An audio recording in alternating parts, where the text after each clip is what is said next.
Okay, this is brand new information. I can't invite to join. Hi Nikhil. Hi Aparna. View request. Go live.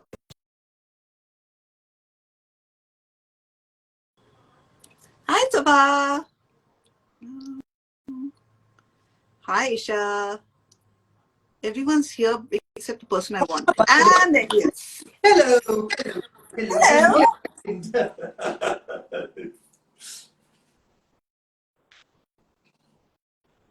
ज़्यादा नहीं चाहिए 2 piece ला लो. अभी time है. Relax. Pouring myself a drink. Yes, please do. We all have different drinks for the evening. Mine is this glass, this mug, which my sister got me from France, and this was always the idea, the woman who sat in a cafe and wrote kind of thing, and so this mug has always been with me. Where's your glass? My glass is coming. I'm being very punjo about this. My wine is not cold enough, so I'm putting 2 cubes of ice in it. It's white wine. कुछ नहीं होगा. We are not amused. I love that name. Punchy. I am all set. There you go. Okay. Cheers.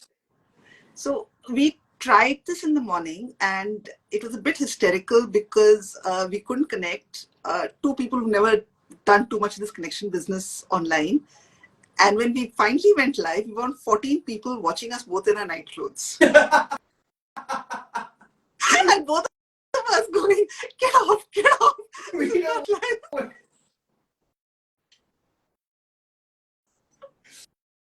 Oh. Okay. So that being the way we started the day, let's see how it goes. Okay, Jaiveer, you're a collector. Why are you a collector? When did you start collecting? How did you start collecting? Where do you keep these pieces that you collect? All of that. Okay, so that's a lot to break down. So we'll take the first bit first. When did I start collecting? I think I've always been a collector. I've been a hoarder more than a collector, and hopefully not going back into that direction. But I've always liked bits and bobs and things, and even when I was much younger, I used to have, if you people who are familiar with Delhi or older houses, you used to have these little windows with a big ledge in front of it, right? And if there was anything lost in the house, it would be said, go check in Jerry's ledge, right? You'll find it there. So I think I've had hoarding tendencies for a long time. But in terms of collecting, I've always collected bits and bobs. I mean, it also depends on what one's taste is. One's taste changes over a period of time. Also, what one's pocket changes over a period of time. So I've collected prints, I've collected maps, I've collected silver, I've collected furniture, bits and bobs, inherited things. As a young person, I used to collect banknotes, which I gave up years and years ago. But I had a fairly nice little collection of banknotes, which then I gave away to other younger people. I don't think any of us do that anymore, right? I think that the younger My mother collects magazines. Yeah. Like I don't think the younger generation collects stamps or banknotes anymore. That was a thing back in the day. So yeah, so that's when it comes to collecting, and I think I've always had a deep interest in art, which came out of reading. So we were all quite strictly brought up. We never had too much of pocket money to spend on anything. The only thing that was allowed unlimited of, and you could go into Bahari Sons and just sign for it, were books. So that was the one thing growing up. You were allowed, nobody questioned you, why have you bought 2 books this week versus 5 books or 6 books? Have you read them? Why are you buying them? And I was also the youngest in the family. So by the time I was growing up, there was also no kind of age control as to what was being read. I was reading Sidney Sheldon at the age of 10 and all, right? So it was just par for the course, because my other cousins and my sisters were all 7 years older. So when they were 17, it was considered, yes, everybody in this household is now an adult. Nobody's going to parent anymore. I know the feeling. I ended up being thrown out of class because I was reading Godfather in my maths class in the 6th standard. So back to the conversation, as it were. So I bought a lot of art books, and I think that is where I think my interest in art, which was primarily Western art, I have to be honest. It was Giotto and Michelangelo, and then the Impressionists later on, and then Matisse, and there were these series of books called Artists of the World, in which the little magazine type things, which I used to keep buying and collecting. Again, that was a collecting thing because it had a number, it had number 1 to like 120 or whatever, and you got it. And I had a deep interest in history, so it used to have the artist in the context. So I think it was a great introduction to art. And then, as we were talking about it a few days ago, I grew up in a large joint family in Delhi, and when the kids were too many and the schools were off, we were usually packed off to a museum of some sort or a monument. So I think in that sense, I think I don't remember it being a very, how do I put it, pleasureful at the time, but I think one imbibes just one by one's sheer surroundings, I assume. That is what happened. So yes, so that answers the question on how I started collecting. I cannot remember a time when I did not collect. Okay, fine. And what do you collect now, and where do you keep it? What do I collect now, again, is an interesting question because it keeps moving also in terms of what I find interesting. What I collect primarily is anything from the classical to the contemporary. So I collect, as I like to put it, it sounds very pompous, so I need to find better ways of putting it. I collect aesthetically. I collect what I like, right? So my collecting strategy is rather simple. Do I like it and can I afford it? Right. So both the questions have to have a yes for me to buy a work. Right. I can love it and then I can't afford it, so then I can't have it, and then I'll be happy to see it in your house. But if I can like it and I can afford it, then that's the way I collect. And this was a polite answer, but I know you're collecting everything from textiles because you have a better knowledge of textiles than I do, which is. I mean, my mother's a fashion designer. I would have thought I have a little bit of knowledge, but no, you have a much better knowledge than me. Then failed my quiz.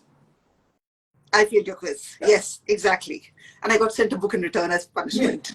I mean, I get sent books as punishment, as reward, everything you send me books. No, Aditya, this is not a wonderful cultural initiative. We will talk about the National Museum of the Cultural Initiative in a little while. Okay. But you're collecting textiles, you're collecting contemporary art, you've got Chandraketu work. Yeah. So again, I said it's an aesthetic thing. It's also like if we need, for people who may not know who are on the line, if they know me and Ritika, they'll both know that we're doing a course at Gyanapradha on Indian aesthetics because I think we both talk about it a fair bit. But for those who don't, we are. And I think, one of the reasons I took that course also interestingly was because my own collecting style, if you can call it that, is that there is a strong thread of Indian aesthetics which goes down from, say, Chandraketkar that you mentioned, down to contemporary art today or contemporary pottery today. I mean, we've seen this multiple number of times in the course as well. So I think it's a very logical thing when you collect Indian art to collect the classical and the contemporary. I find it very illogical at some points where people say, I only collect modern art, or I only collect contemporary art, or I only collect photography art, or I only collect X, Y, or Z. I understand that. I don't have that level of focus, honestly, right? I'm a very distracted by shiny, pretty thing person, right? So,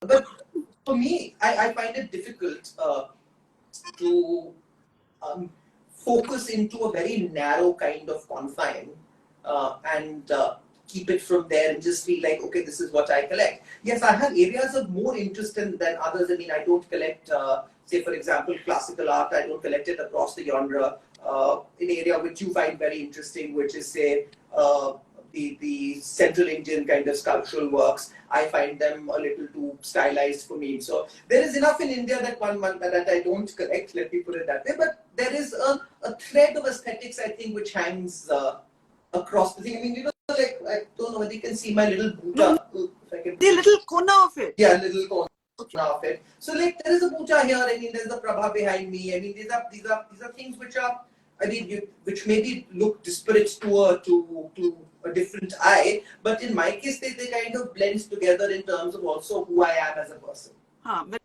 When my mother looks at this Insta Live at 12 o'clock tonight and phones me up to critique it and knows there's a Prabha sitting behind you, she will, I hope, will be more interested in the Prabha than in the conversation. So that is my one saving grace, I hope, before she starts discussing my various black teeth, etc., as mothers will. I'm sure yours. That's for Japan. Let us caveat that. Okay. What was your first big piece? And I still have to come to the question of where you're keeping stuff, but what was your first big piece? Like, where did it all start? Like, okay, you know, again, I'm not trying to not answer the question, but I'll also tell you, honestly, the definition of big changes over a period of time, right? Agreed. I'll take the first. Okay, that one piece. The that first one piece I bought at auction. Okay. I remember was a Jogain, and it still hangs upstairs. I'm in my mom's space at the moment. She's not here; she's out. And so I thought I'll use the study downstairs because I usually study upstairs quite a bit. So I said, let me change the scene. Anyway, so I bought the Jogain, and it was a mildly six-figure purchase, right? So it wasn't a really huge purchase or anything. But that was the first time I bought a work at auction. And for me, that was a very big deal. And I still remember it as and probably also the first kind of master that I bought. It was still it's a sketch. It's not a painting or anything, but it's a rather fabulous one, if I may say so myself. I'm still very much in love with it. So that for me was a big deal because I mean, I'm like, okay, I'm able to buy this in my own head. It wasn't that I didn't have the money to buy it. It wasn't a stretch in that sense, but it was a stretch in the sense that I never bought something that big, right? Then I always give credit to Geeta Mehra at Sakshi, and I think I collect art because of Geeta, and I tell her this all the time. I collect moderns because of Geeta, because she sold me my first Raza, and she sold it to me at installments because I didn't have the money to pay for it, and she very happily was like, and she's like, just we know each other. I know you come through. Take the work, hang it in your house, enjoy it, and pay me over the next 6-8 months.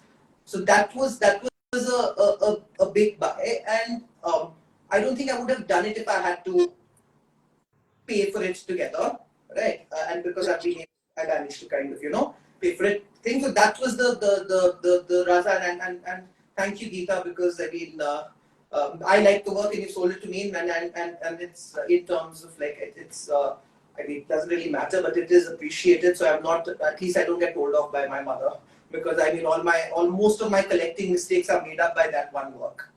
No, but you got to give it to certain art galleries also, right? They recognize a person, they recognize what that person's taste will grow into. It's not absolutely. No, I mean the whole gallery structure, as much as we sometimes crib about it as collectors and as artists and as even as viewers, the world would be, the art world wouldn't work without it, in my opinion. Yeah. Right? I mean, I'm sure people have a different take on this, but I don't think it would work without it. It's not to say that they don't have its own set of problems and issues with certain kind of art being pushed forward and others not, etc. But it is important, which is why, for example, on an off note, I don't ever buy an artwork directly from an artist who's represented by a gallery. I think that's an unfair thing to do. It's an unfair thing for the artist to sell directly, and it's unfair for me to buy directly, because you shouldn't cut the galleries up to me. They're there for a reason, and they have to make a living as well. And that's considering you have so many artists as friends. I mean, you literally patronize artists. They're welcome to give me gifts. I never say no to that. But I won't buy from them. I'll buy from them. Okay, so that brings me directly to a question, which is that you kind of patronize and don't take it in the sense of that word patronize as we consider it now, consider it as a word of a patron. You end up being more of a patron, even to us on the Indian aesthetics course, the artists that I've seen with you in the Delhi Contemporary Art Week. You've got these hordes of people you're gathering and pushing them in certain directions. No, so I do. Most collectors are I hold don't on. consider myself a patron by any stretch of the imagination. I mean, I do patronize certain things, but not in the modern and contemporary space. I think I do work with some textile artists, and I do work with some woodworking and craft revival, and there I do list certain amount of patronage. Because patronage implies a lot more than just buying, right? I mean, it implies a long-term kind of commitment to an artist, to a movement, to an area. So I don't think I'm at a stage where I would be comfortable being called a patron, but yes, I am an enthusiast. Let's put it that way.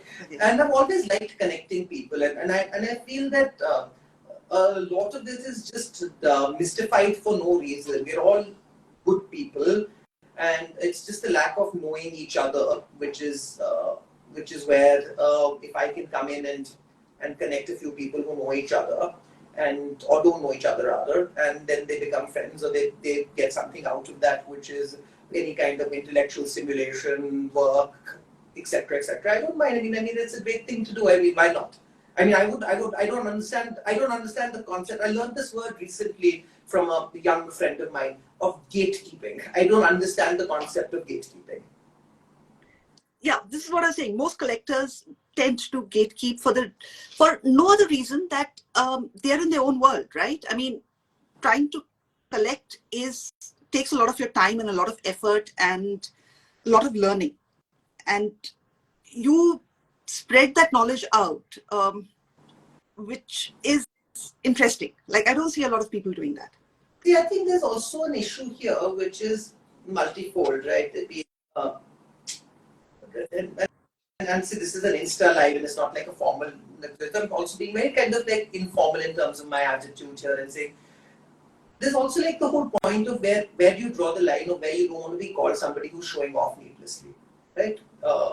So a lot of collectors I know would be happy to share, but they're like, we don't want to be kind of like be told, oh, look at you, oh, look at what you buy, oh, look at how much you spend. There's a lot of that kind of vibe which all of us kind of want to avoid. I have a much thicker skin than most, so I really like water off a duck's back.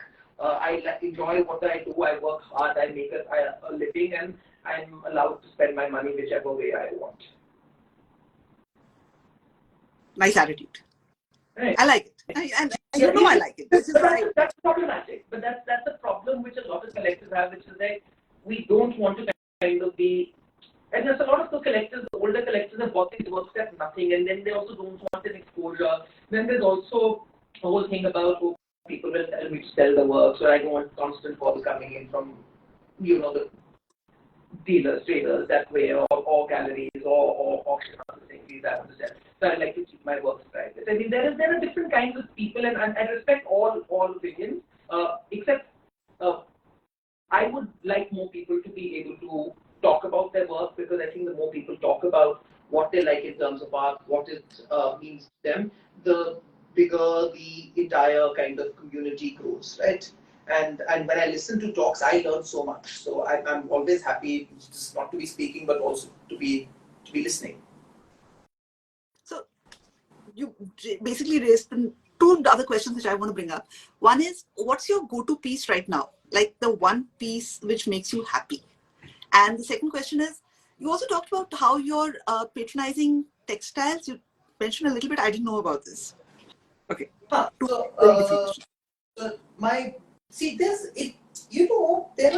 works for certain moods. It's very difficult to. It's like asking a novelist of short stories to pick their favorite from an anthology, right? I mean, it depends on what you are there in that certain mood. But I think there is, for me, a work which instantly puts me in a very good mood. It's not here, so I can't share it with you. It's a very small Bhupen Kakkar drawing. And it's a double-sided drawing. On the front side of the drawing is a very kind of mundane scene of these two men at a tea stall drinking tea.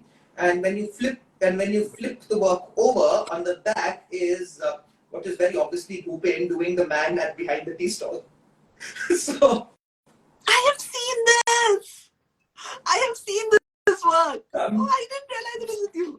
So it's a small work. It's a small drawing, but it kind of like, as you said, it instantly puts me in a very good mood because it's fun. It's like with Bhupen's the whole thing, and I think the title of his most famous work is My Takya Kalam these days, which is You Can't Please All.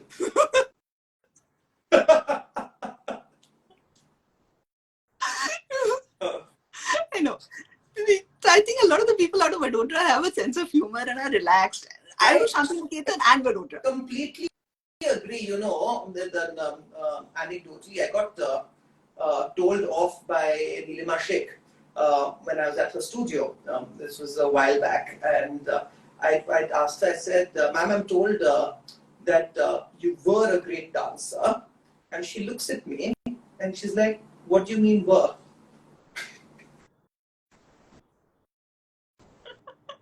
पंगा नहीं लेने का. So it was that was a fun conversation, but that's it. It's like we tend to collect what we like. I mean, at least that's how it works for me. And it's always, and I've made some great friends in the art world. I think that's also what keeps me in, is the fact that I've met some really, really great, beautiful people who I no longer talk about art at all to, but it just so happens that I happen to meet them through this process of being in the art world or collecting. Yes. I know what you mean. There are some amazing people in the art world and they're not out there. Maybe they are, but you have to go and find them and you have to hold a conversation with them. Like any friendship, it takes effort and time to build it up, right? And to get to know a person. But if there's one thing which I've taken away from collecting and the Indian kind of subcontinental art world is some dear friendships, which even if I stop collecting today and never buy another work in my entire life, I think will last the course. That's wonderful. Yeah. That.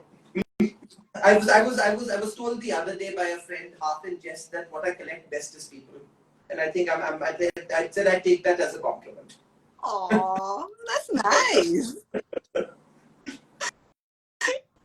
That is a compliment. That's really a nice compliment in today's Asian time, especially right. So in today's art world. Back to the conversation about where I keep them. So see, I'm blessed to have a fair amount of wall space.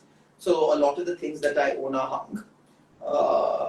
I'm also not a minimalist in terms of how I live my life, in terms of my surroundings, right? So that helps. I'm not one single work on a wall kind of person. My friend Sam, I think, had joined the conversation at some point of time. I don't know whether he's there or he's left. He's constantly trying to get me to reduce, to understand the concept of negative space. I don't understand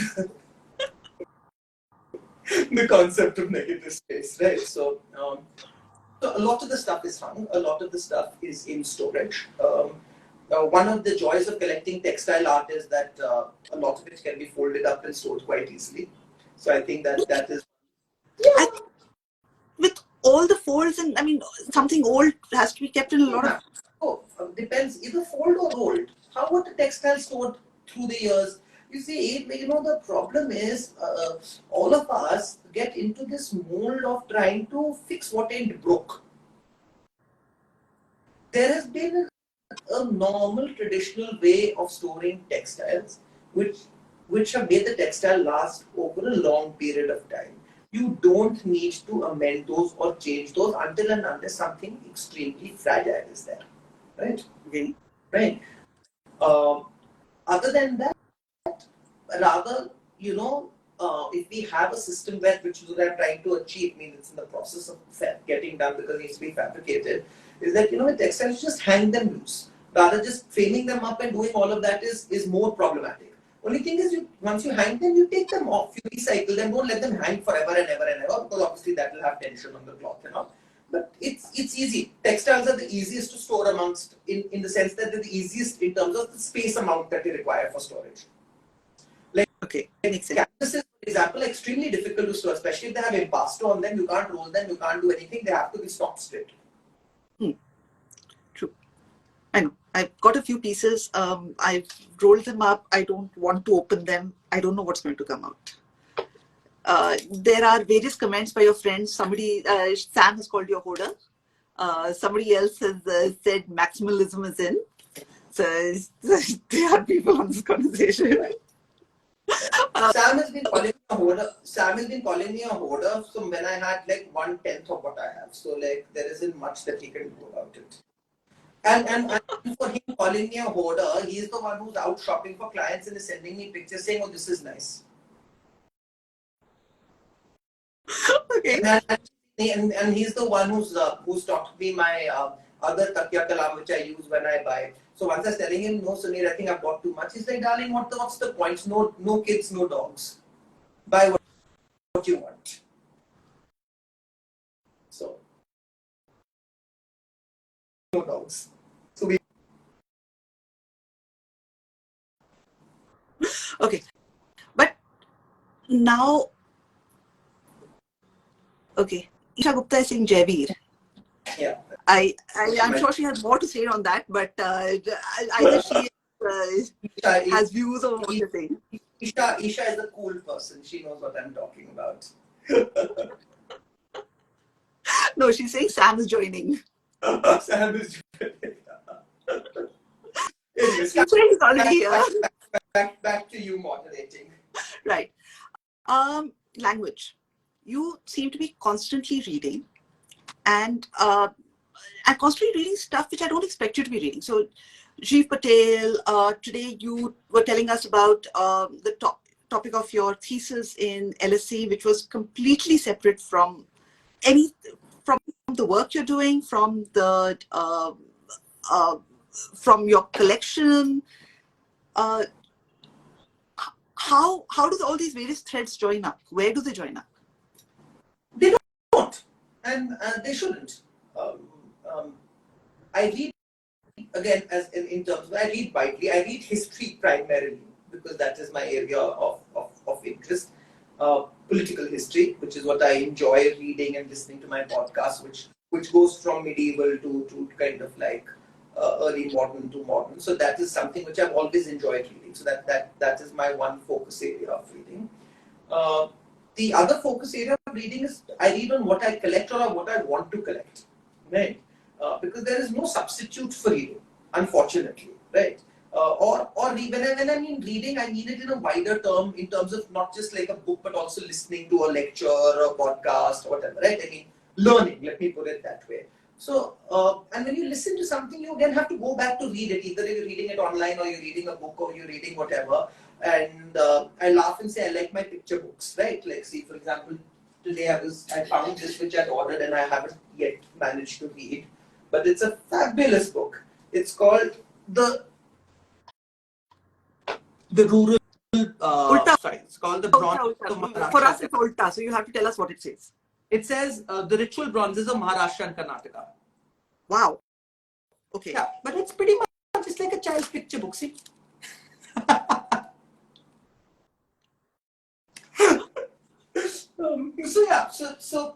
To answer your question, I read again eclectically because I read what I enjoy, which is history, the intersection of history, art, and culture. And I used to have again back to politics, which is why I studied what I studied, and then I wrote that paper also because I now remember I wrote it because I was also being very lazy and I'd written a base paper of that as part of another course. So I just expanded on that for my thesis. But yes, I didn't have the wherewithal or the mental energy or bandwidth to do a PhD. It's studying to something too micro for too long. So I gave it up. I gave up after my master's and said, no, thank you very much. Oh yeah. Okay. But I mean, it was a really esoteric topic which blew me away. So I'm impressed with that. Okay. Last question, but it's going to be the longest. So, end of the year list. What of this year has stood out for you? I mean, we met at because I knew Amrita Shergill was going to be a standout this year, and you knew that as well. And that was the auction at which we met. But what according to you, this year has been the highlights? See, there have been a lot of highlights this year. I think it's been a very interesting year overall in terms of the kind of exhibitions which are mounted in India as well as overseas. Um, I found, uh, let me go backwards from now. I think the last exhibition which has stayed with me and which I've been thinking about constantly has been the one that I attended in Sri Lanka called Foreigners.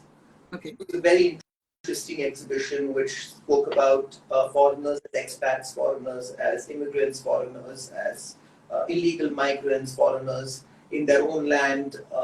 So I think that exhibition, which was completely an exhibition by contemporary Sri Lankan artists of Sri Lanka and the diaspora at the Museum of Modern and Contemporary Art in Colombo. I think it's been haunting me since I've seen that exhibition. I think that for me, maybe because it's so recent, but that's staying with me a lot more. I also really enjoyed the institutional section at the India Art Fair this year. I thought it was very, very interesting. Again, from there, I forgot Lakshmi Madhavan. I forgot what it was. So the other side, there was a bunch of institutions, including Lekha's thing, which was there. Which was No, I didn't. I actually didn't land up there. You didn't like? Okay, so I you did. missed. You did. You should have. I think I had gone because I'd gone. I think I'd met Lekha and I'd gone with her.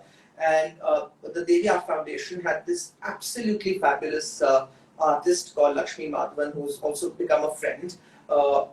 Beautiful work on Kosovo, on the kind of the silk, the mundu material that she's kind of doing a revival in Balrampur. It was an absolutely fabulous thing. I mean, I remember that distinctly from the fair.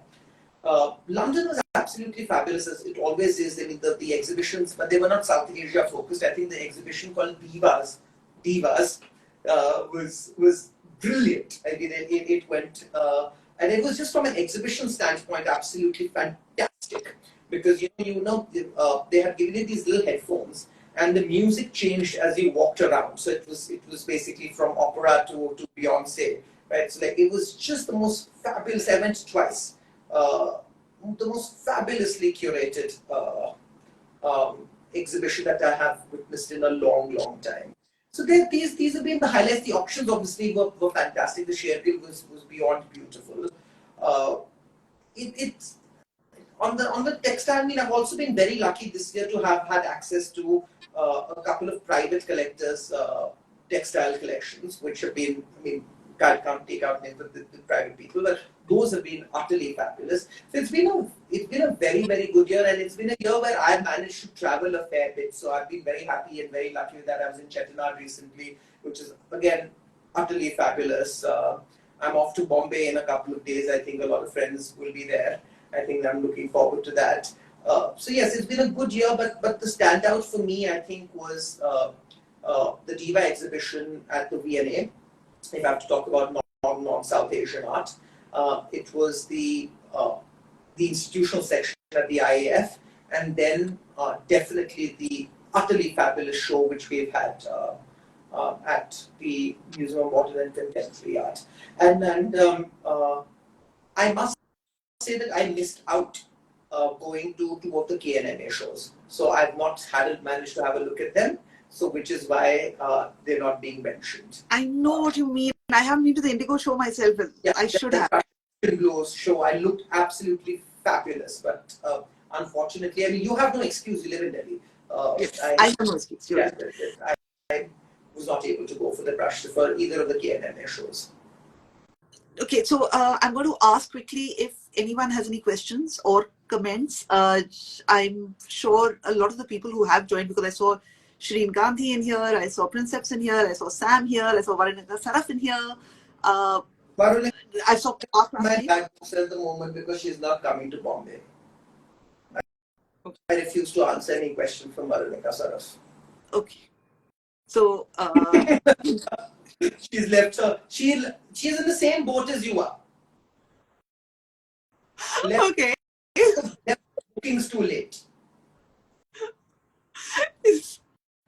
Okay. So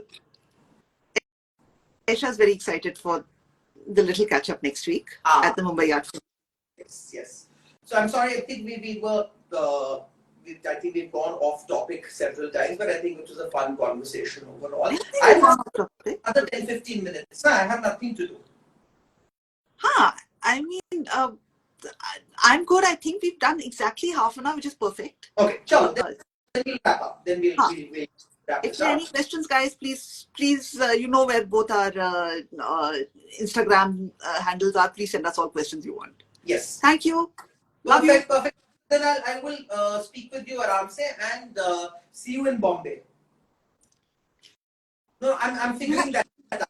I'm figuring that out. She's supposed to come back to me. I will get back to you. Actually, the whole team, the whole group is figuring it out for me. You have no idea how nice our group is. So I should talk about that. Okay, bye. Bye. 1 second. You wanted to see the room before? I do. Are you sure? You have time for it? Yeah, of course. Yeah. Wait a second. I'm just going to close out this door. So this is my erstwhile study. 1 sec. Which we can start from this corner. Ooh, that Asur, what is? It's a Gana. It's a Shiva Gana. You know the. Okay. From where? This is North Karnataka. Okay. That's again a rather interesting Bhuta which I'd like long back. Samir is reminding us to save the video at the end of it. Acha, theek hai. Done. Will do. That's a little panel. This I put out specially for you. Thank you. And I know other people in this group are going to have views on that one. That's a Shakti. That's my little new Bhupen etching, which is still lying here because I don't have a space for it. But that's it. That is the room. What are all these? So that green one is so the blue one is a young artist who's absolutely fantastic called Kai Murai, Abhishek. He's represented by Blueprint. He just works with Khadi and Indigo. Another exhibition I missed. I need to get out of the house more. Yeah. Then that's Rajendra Dhawan. Okay. That drawing is I think it's Kishan Khanna. Yes, it's called Shimla. And okay, that's one of my favorite artists. Actually, two of my favorite women artists or artists period. Arpita Singh and Baran Ijlal. I love the Baran work. I mean, even from a distance, it was so eye-catching. It was like I was waiting to find out who this is. All since the start of this thing. And that is my desk, which you can, as you can see, with a glass of wine, but also is not exactly minimalist by any stretch of the imagination. You don't want to see what my room looks like. And then we go to your favorite or your mom's favorite and my mom's favorite, which is why it's here. And that's a little Raza in the corner. Gorgeous. And one day we will get the tour of the dining room of yours, which is, oh my God, the dining room is, I have seen one artist dining room like that, but that one was spectacular. Perfect. So that goes for the tour as much as the little thing that you wanted to do. Thank you so much, Ritika. I hope to see you soon. Yes. And hope to see you in Bombay, and we will hang. Ciao. Bye. Bye. Love you as usual. Bye.